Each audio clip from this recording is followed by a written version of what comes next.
AMG Hobby Talk episode 50, milestone episode. We got a full house here and we got a chock full of stuff. We got a lot of things going on here that we're going to get through. So it's going to sound really fast, but that's because I got a lot of stuff we're going to get through. So first, Collector of the Scallops, Collector of the People. Steve, how are you?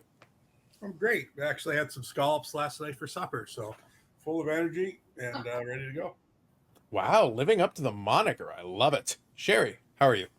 I am wonderful. Ready for another fun-filled week after a long, busy week last week, but here to do it all over again. Excellent, excellent. And then, of course, Blair being Blair and having technical issues because it wouldn't be anything without that. Slowly but surely, things are falling apart over there in Blairland. But otherwise, how are you? I'm wonderful. I had scallops as well too the weekend. Oh my God. Look at you guys living with your extravagances. This is crazy talk here. This is just nuts. All right. I like it. I like it. So Yeah. go ahead. Oh, sorry. I know. I was going to say I came in and put in a big shift Saturday morning and then frolic for 2.5 days. You did. Nice. I got to say, for anybody listening, you can thank Blair for the quick morning table setup. Steve helped as well in the other unit, but Thanks. it was a team effort that we did in an hour Saturday morning. So thanks, Blair. And then Blair took 3 days off. 2.5. Amazing. Amazing. Sensational. That's how I roll.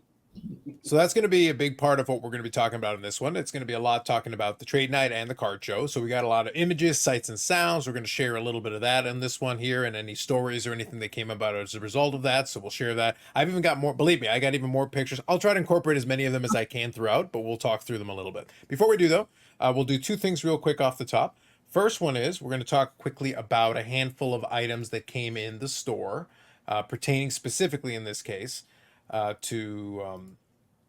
sorry, I shouldn't say items that came in the store. It's specifically releases that are coming in. So these are items that are coming in. Most of them are going to be limited quantities. So when it comes to limited quantities, one, I give you the reminder we always give. If you want to confirm quantities, dollar amounts, everything, costs, you want to reach out to the store. You can also reach out to contact points, AMG on Instagram, amgcollectibles.ca. So that'll give you a bunch of the contact points. We also put it in the description. So I'll go over a list of a couple of these, and then you guys can fill me in on any specific ones you want us to touch on, but I'll go through them quickly. It's going to be limited quantities on a bunch of these, so just bear that in mind. So 2024 Panini Luminance Football is going to be one of the ones that's coming into the store, as well as 2024 Panini Phoenix Basketball. So basketball and football there. 2024 Panini Prism K-League Soccer. And then we do have a Pokemon product here. So Pokemon EX, Super Premium Collection Charizard EX, because we need two EXs.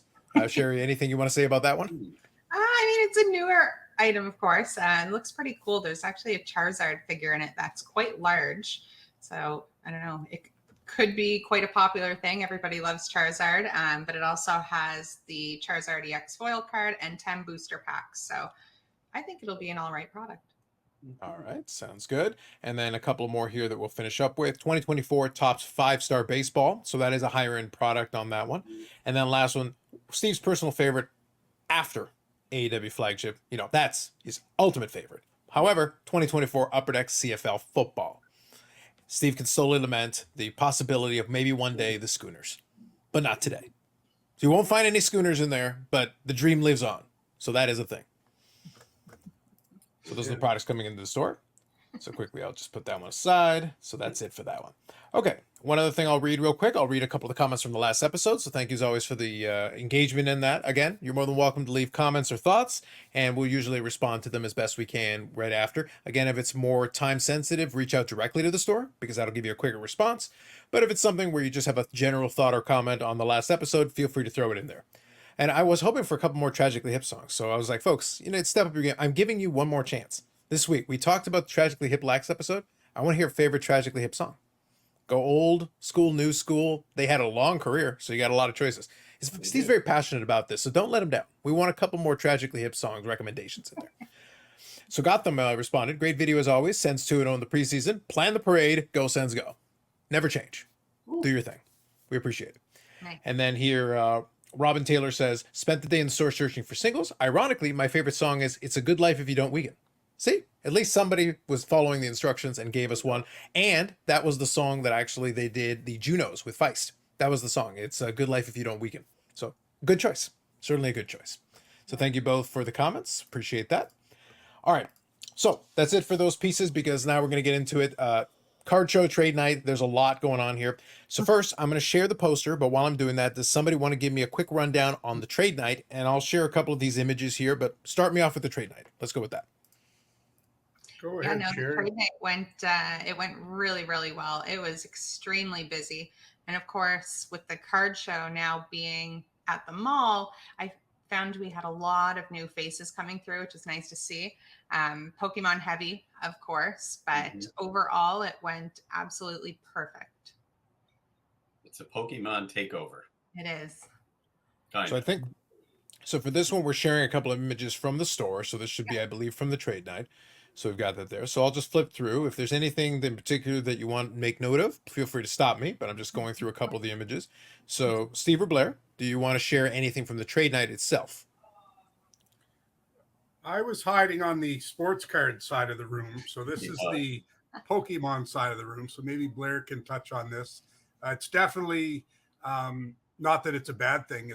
Our trade night has become Pokemon heavy, and it's great that we're every time we do it, there's more new faces, and the majority leave with a big smile on their face, and are happy. We have a wide selection of Pokemon.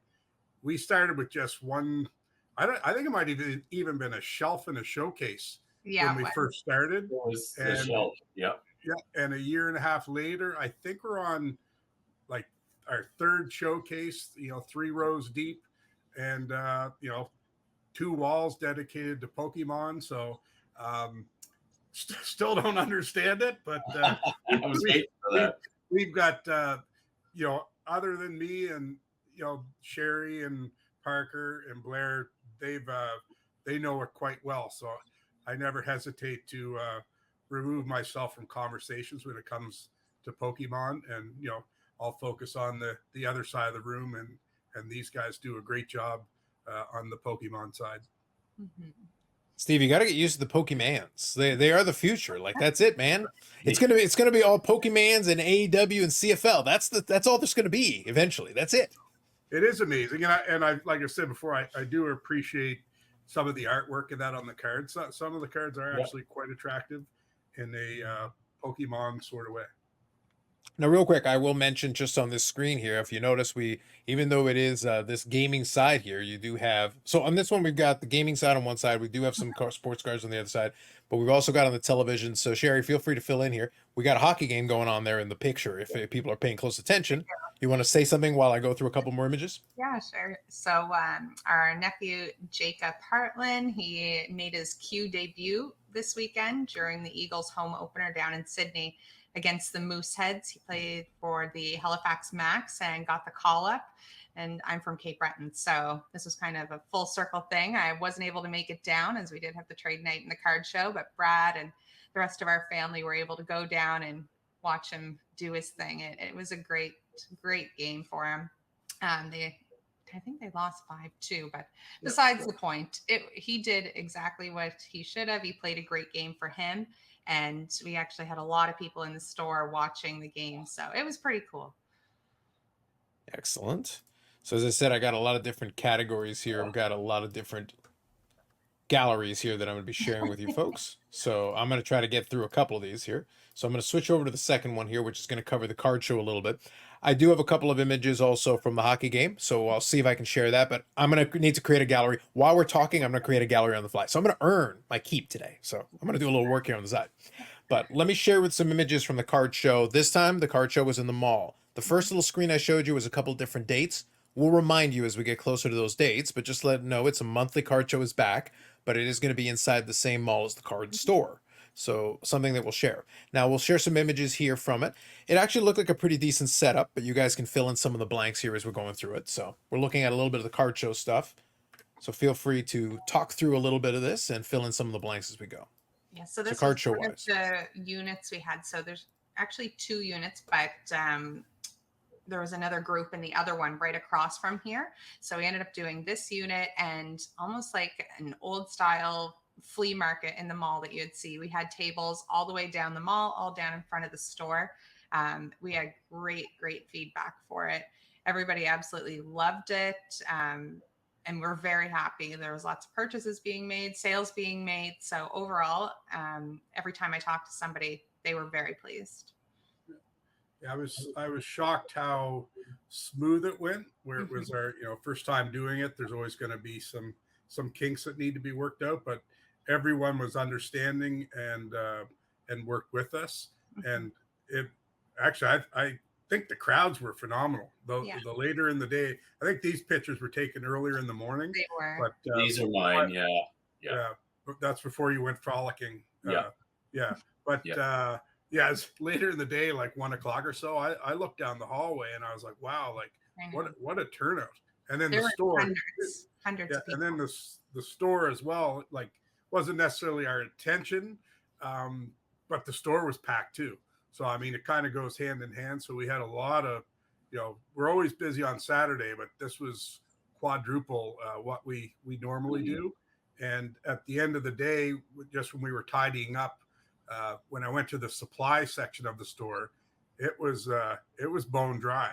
So we love moving supplies because we have a lot of it, but now people also know where to find it as well. Yeah. So we have a few obscure, supply items that you probably can't get many places around here. So it went really well, and everyone was very pleased and great feedback.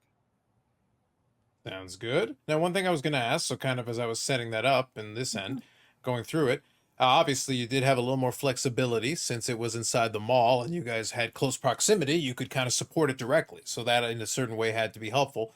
So did you find that it gave you pretty good options for configuring it? It looked like from the way the room was set up, again, card shows. A lot of times it's just a big room or a hall or whatever it is, but you've also got different setup. This is inside a mall. Obviously you can set up here, like this example here. These are booths set up kind of in the aisleways of the mall. So it's, inside old-fashioned mall shows. This is kind of what you used to see back in the 90s a lot of these. But then you also had a space. So you had the unit and you had the space outside. Did you find it gave you the flexibility you were looking for? It seemed like it was pretty well accommodated. Like it seemed pretty good setups for people to be able to walk up and down and have plenty of space to maneuver and look at stuff. There was definitely lots of room. And again, we put this together in basically a week and a half, 2 weeks time, once we realized we were going to do it here. So for how quick we put it together, everything really did go so smoothly. Setup went well. Dealers were happy. Attendees were happy. So, yeah. And Canadian Tire's probably happy as well, because the week leading up to the show, I think Sherry went to 5 Canadian Tires, and was it 70 tables that you had to find for the show. So again, big thank you to Sherry for all the hard work she did, and we're all just it went great. So we were waiting for something to go wrong, but it didn't. But there's always next show. Well, and there was a few positivity. There was a few dealers too that since we threw it together at the last moment, there was a show in Moncton this weekend as well. So some guys went there. Some guys are on their way to Montreal. So we'll probably have to hopefully find a way to fit 20 plus more tables in for next month. But I think I'm going to need. It's going to be closer to 40. Yeah. So, but we will have access to that other room, and we'll figure it out. Yep. So that's kind of what I was going to ask, playing into it. So real quick, I just wanted to ask, since you mentioned it, obviously you were trying to get together dealer tables and trying to also get everybody organized, and that's kind of the big thing. So also kudos to you, Sherry, for organizing and getting everything set up. But the question really came down to, and you answered part of it, but I'm going to ask kind of a follow-up to it. Obviously, from what it sounds like it did well enough that some of the dealers seem like they're interested in coming back for the next round. And then it looks like there was a little bit of interest in potentially expanding. How much more room do you have for expansion? Or maybe another way also. So twofold question. First, how much room do you have for expansion? And then number two, in terms of the number of tables and everything, how did it compare to the shows in the other location? A little bit less in building towards, or how is it comparatively? Yeah, so less building towards. For the next show, we will have the other unit directly across, as well as the tables that were out on the floor throughout the mall. I am going to be in the works of trying to increase those tables out in the mall front side. So we'll see. I can't confirm that yet, but I can confirm that we will have the other unit for sure. That should be another 35 tables in that room. Usually we have around 165 at our other shows. So again, we did have quite a few regular dealers missing this time around, totaling probably about 20 tables itself. So yeah, it's going to be a work in progress, but I'm excited to do so. Nice stuff. Good stuff. Yeah. Go ahead, Blair. And I think the key is to, and yes, I'm echoing all the work that Brad and Sherry did leading up to it. It was great. Yeah, I did some early work on, but Sherry had everything organized pretty good, where the tables were going and all that stuff. I needed Brad to help lift a few tables into the venue. Yes. Canadian Tire. So. Yes. But yeah, no, I think it was great. And the key too is having them having the shows for the next 3 months, foreseeable 3 months. So we haven't been able, I know I echoed that once before and said it, but having that is great coming up. So yeah, I think we'll build and the next one will be bigger. Definitely. I want to share the walkthrough video here that was included. So we've got a couple of those, but I did want to emphasize, you could indulge in the warm glow of Steve's friendliness at the beginning of that video. That's why I was doing the wave and making a little bit of emphasis to it. So, that's always a good thing. He is very happy. It was his birthday. That was his birthday. You go. Exactly. Yeah, they had a show on my birthday. That was nice of them. Amazing. Sensational. Well deserved. So you've got that going for us. And I liked having a little bit of walkthrough, so that's good. It gives you a little bit of a sense of the different tables, the setup and everything. So I'll let it run here for a little bit, but this is kind of just adding to what we were already talking about, setting up. I like sometimes it's good to have the local community show, especially if people are engaged in it. And there did seem to be a nice mix of different things.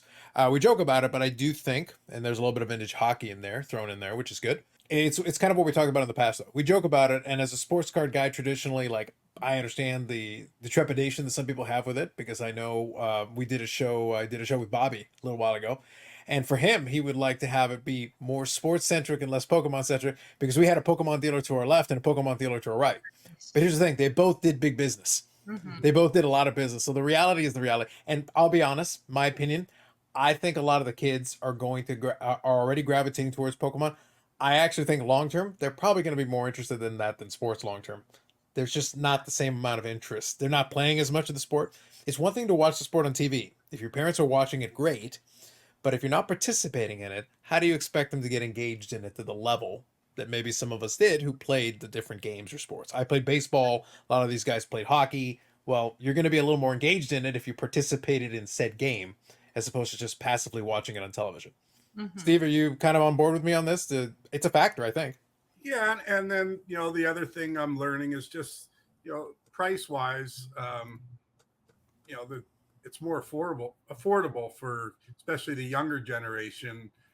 You can buy a booster box with 36 packs for anywhere from $150 to $200 most times, and then when you flip that over to the sports card side, it's hard to do that. Or a lot of the products have one pack with 5 cards for about the same price. So of course it's high risk, high reward on the sports cards, and usually in the 36 packs that you get in a booster box, if you don't get your money back, you're pretty darn close, and you also got to enjoy opening 36 packs of cards. So I can see getting more bang for your buck with the Pokemon, and learning there's some big cards in Pokemon as well. Yeah, and I think that it also helps that there is a game element to it. Even if a lot of them don't necessarily play the game, if you do, well, then you get both sides of it. They're game pieces on the one hand, but on the other hand, they are also collectible cards. So you can kind of indulge in both. You can build your deck to play your game, but then also be able to collect your favorite character. We talk about it. Sherry's got some characters she follows specifically. I think it's Mewtwo. Is that the big one? Yeah, Mew and Mewtwo. Exactly. So you can follow your character and collect in different series and go track down the specific ones. Mm-hmm. Well, that's a genre. Look, it's non-sport. It's whatever. Well, I collect the hockey player. I collect the baseball player. I collect these. Well, what do you think is the difference? Like, what's the difference in collecting that and collecting a character? You go and follow and find the checklist and go track them down and collect the different versions. It's the same idea. It just offers them that option. Yeah. So I'll just let this play a little bit, but it gives you guys a good sense of kind of the card show and the display case. I like the fact that there's a lot of value boxes as well. I think that's good. That gives a good option for people walking up and down these aisles. Yeah, no, there was definitely, and that's what I'm saying in the video. There's a lot of variety. There's sport, non-sport. The guys over here, they had a ton of one piece, I believe it was. So there was honestly a little bit of everything for everyone. Absolutely. Now, what I'll do for this one, I wanted to show it to you while we're talking through it on the podcast episode. But what I'm going to do is I'll take these two videos, I'll splice them together, and we'll share them on the channel. It'll be the walkthrough of the card show. And that way you guys can, if you are already on the channel, subscribe. You should subscribe. But if you're subscribed, you'll be able to see that, and we'll splice it together and put it together. I think between the two videos, it's going to be about 5 minutes. But if you want to check out a walkthrough of what it looked like and give you a little bit of a sense of it if you're local, this will give you an opportunity to get a good sense of it. And it looks like a pretty good turnout, even just in this walkthrough here, and seeing a lot of different showcases and tables and everything. So pretty good. Definitely. So anything else then? Trade night, card show, we touched on it. We touched on some of the high level themes. But is there anything else that comes to mind that you want to share? For me, that's why I'm curious. It's like we got to get you, Blair, to start gallivanting and watching for some of the people, because a lot of these card shows, there's always a story. Even just setting up at the one show, I had a bunch of stories, just with stuff that going on around me, conversations happening around me. There's always something. So trade night or card show, anyone want to share anything that we haven't already mentioned? Well, I guess we should point out too, where this show was full, and we're it appears we'll be able to add 20 plus more tables.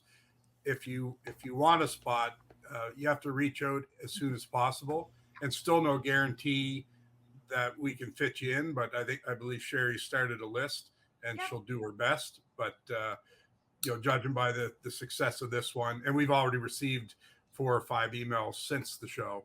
And again, we'll apologize in advance if we can't fit you in, but we'll do our best as well. So so get on it early.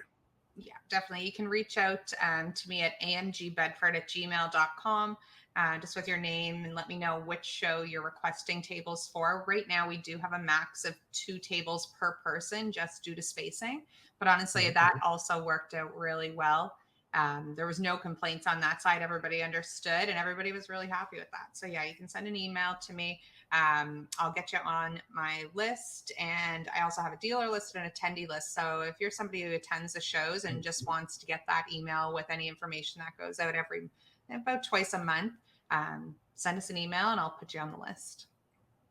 Excellent. Yep. And believe it or not, I made it to the last gallery of images. I did it. I made it to this last grouping. So here we got the images here again from inside the shop, and then we got Friday Night Hockey from Eastlink. Very exciting. Oh my goodness. Do have a couple of images from the hockey game as well, so we do have that covered in there. And this is where I think you said your nephew was playing in the game. Yeah, so this was during the O Canada and the opening ceremony. So he's number 23 on the right. You can see there. That was during warm-up. But I was so excited. I had everybody hyped in the store, I think. They're like, oh, Sherry's back on. He's on shift, because I was running around working at the same time. But it was just such a nice moment for everyone. Yeah. Perfect. I even had to have a Red Bull. Oh my goodness, a red scandalous. There's a good crowd there. That's later. Yeah, that's awesome. That's pretty much what it looked like outside the store, inside the store, down the hallway, in the other units for hours. Oh, I'm on the Pokemon side there. You are? Yeah, that's what I'm saying. Like, look, we got the evidence. The man doth protest too much.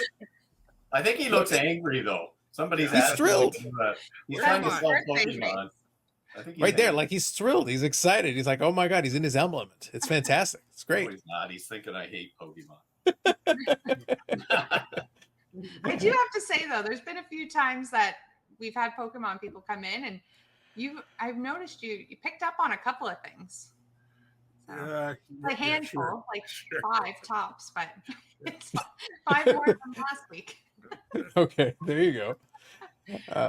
So there you go. We got a couple more images that we're sharing here. Yeah, so Jacob and Danny, they played together on the Max. They played together since they were very, very young.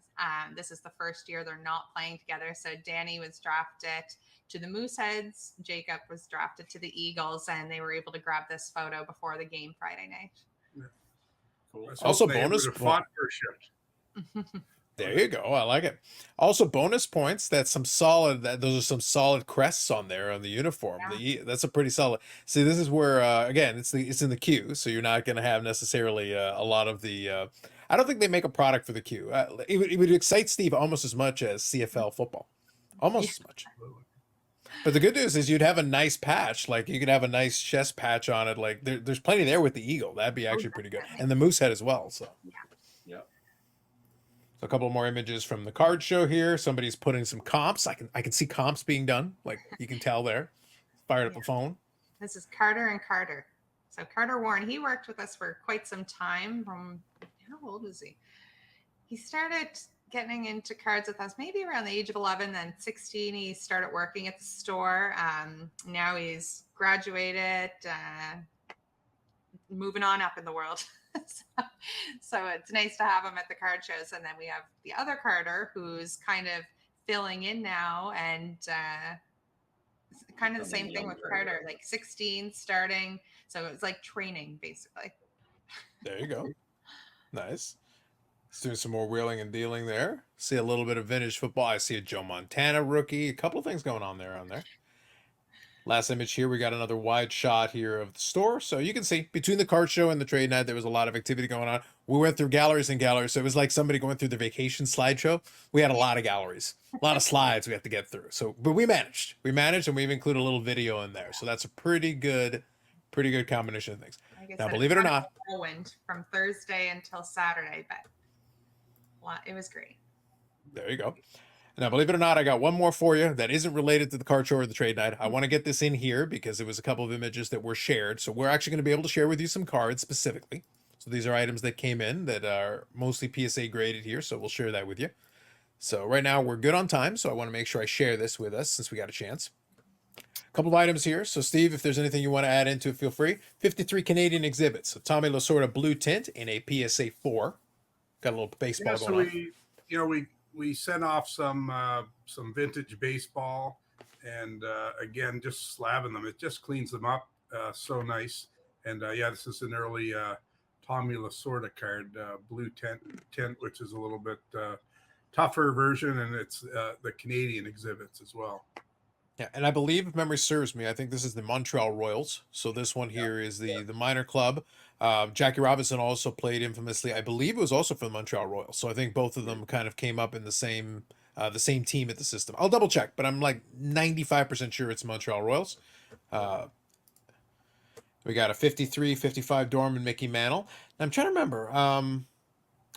If we showed this one already, or it feels like we might have shown him maybe one image of it. But regardless, so this is in a 3.5. Nice looking card, great pose, early 50s, mid 50s pose, so pretty good. Yeah, no, this is the first time with this. I actually wasn't overly familiar with this, but again, any mantle's a good mantle, I guess. For sure. Next here we got 68 Peachy. This is the pinups, so it's a larger format, so this is going to be a bigger one. And this one is in a 1, but it is a larger pinup, kind of almost poster. These are super rare as well. Of course, they were issue already folded, so you're not going to get a PSA 10 or anything like that. Very low pop reports on them, regardless of what the grade is. So we were able to acquire a few of these, and again, they're big cards. I think they're like 5x7s, 4x6s, but so it's a big slab, but it really makes the card pop. Yeah. Perfect. And then we got one more, so I'll skip ahead for a second. 68 Peachy pinups again, but this is the mantle. And if you notice from this pose, it's the same image, I believe, as the 68 Topps mantle. So it's using the same image, I believe, from that same one. And it's, again, very nice. If you like the bigger form factor one and you like seeing the nice big image, then these will provide that for you. Just scan ahead here. We've got one more here from the Canadian exhibits, the Stan Musial, again, blue tint. So this is Stan Musial playing for the St. Louis Cardinals. And I did double check, it was the Montreal Royals, who at the time were the AAA club.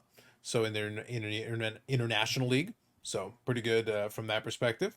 And then we got some World Series tickets here that we'll touch on. And they are, what's good is they are labeled with the specific thing. So first one, 56 World Series Game 5, Don Larson's perfect game.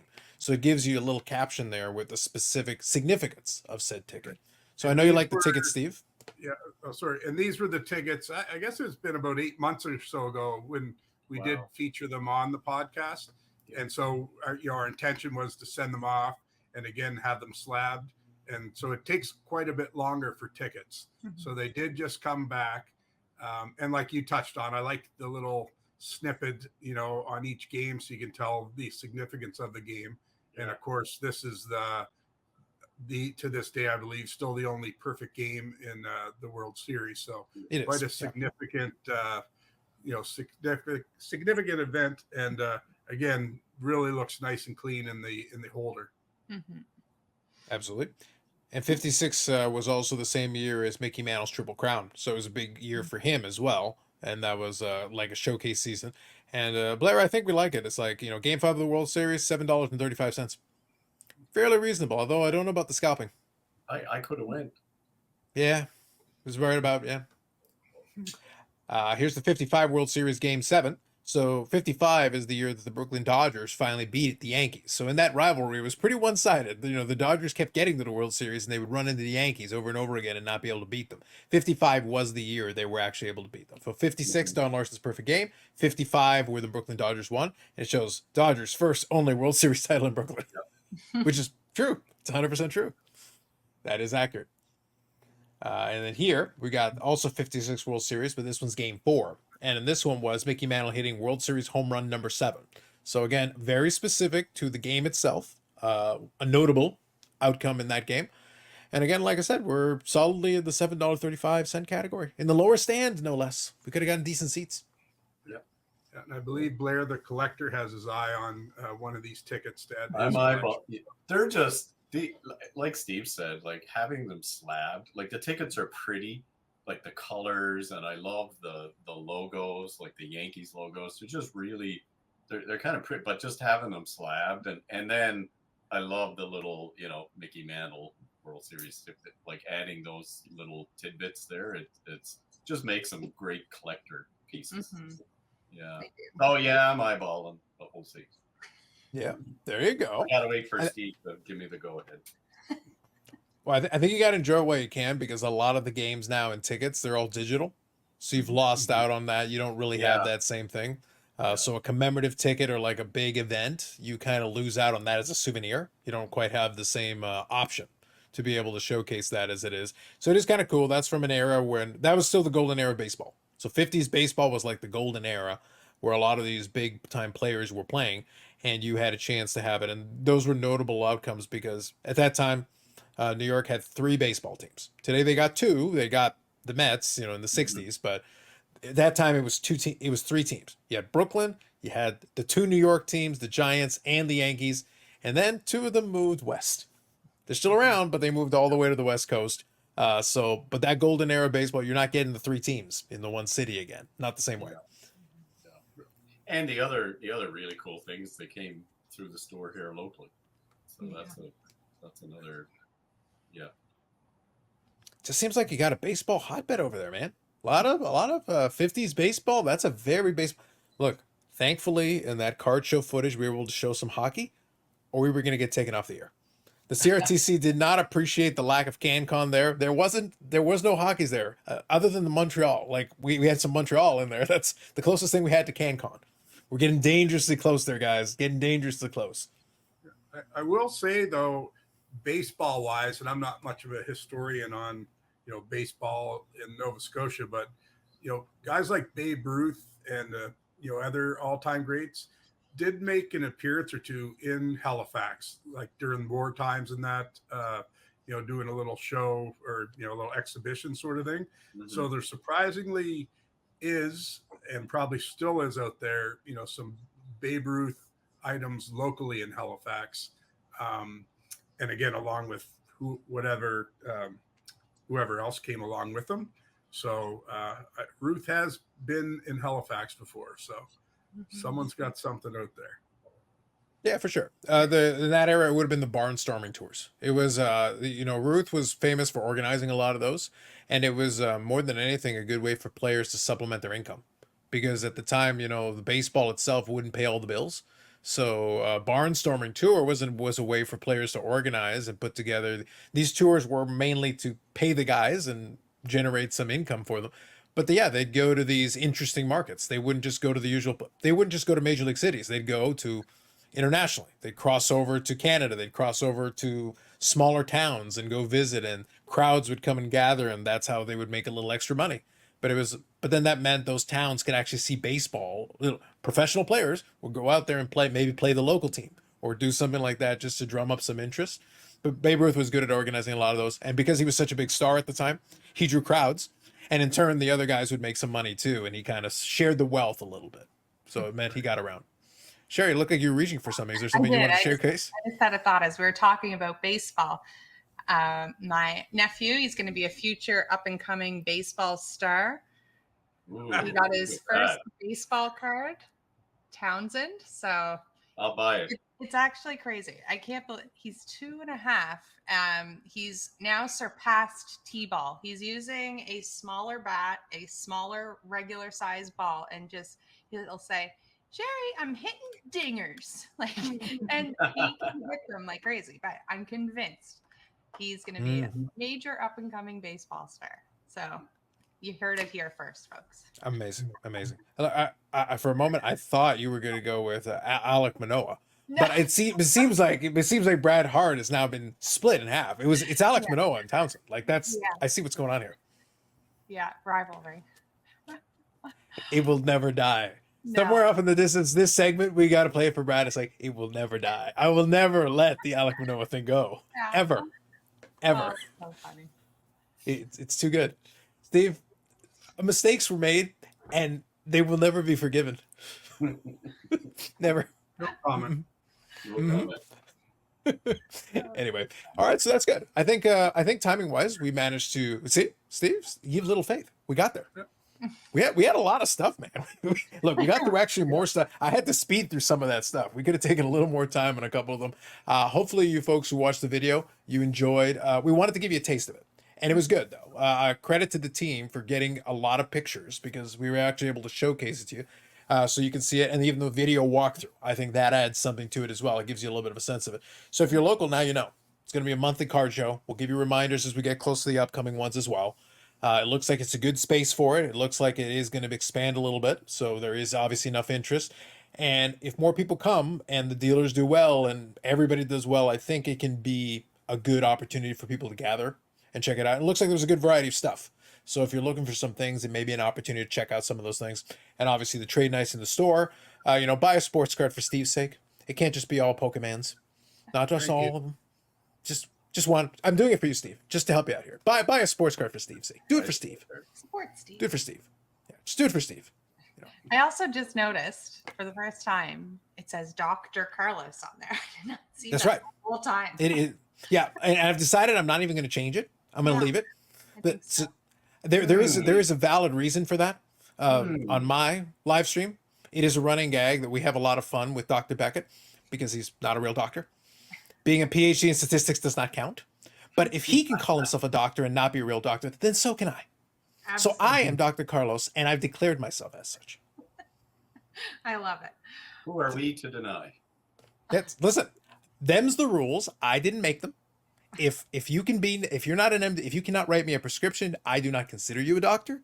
But if in the course of the hobby we can just call ourselves a doctor, then I am Dr. Carlos. Just accept it. So it's going to be. Love Done. it. And now you know. Done. Yes, so that is the reason why, Sherry. There's a very valid reason why. I just noticed it. And I'm like, wait a second. Mm-hmm. And I'm leaving it I'm going to let it go for a while. We'll let it ride. But for now, I've declared it to myself. And again, in the hobby, I've been told that I can simply call myself doctor. So I would appreciate if you would all acknowledge me as such.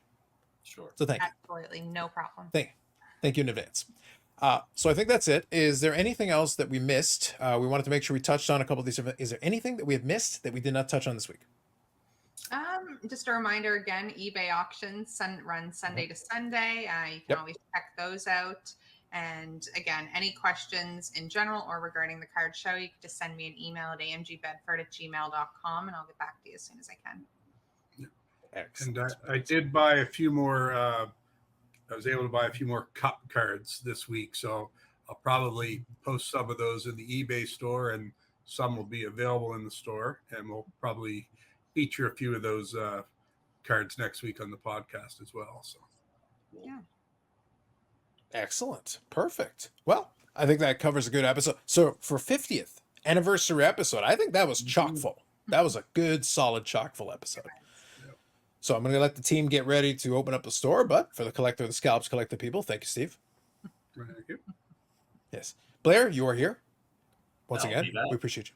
Yep. And next time we'll tilt your camera angle so you're not almost coming off the screen. We'll tilt your camera just a little bit. There you go. There, well done. Blair's just slowly slinking out of the picture.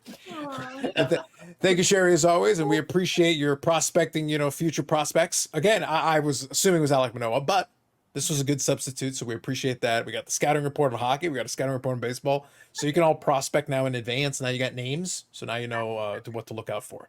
This is perfect. All right, so that's it for us this time around. Again, we'll let you know if there's going to be any updates to programming. I'll try to get the video of that walkthrough included on the channel. We appreciate the subscriptions. We appreciate the engagement. If you can hit like, that helps the videos and helps the channel. I'll try to get the audio version up on there as well. But check out the video. You're seeing a lot of pictures, so it's going to be kind of hard. You're going to miss out without being able to see the video version of it. But then also thank you to the new subscribers, and hopefully we'll be able to add some more things that'll make it interesting for you. And we've got some plans for some other things coming up in the future, but stay tuned. TBD. We'll be able to get back to you, and we'll get you know what to expect going forward. So that's it for myself and the team. We thank you. Episode 50 on to episode 51. We'll catch you in the next one.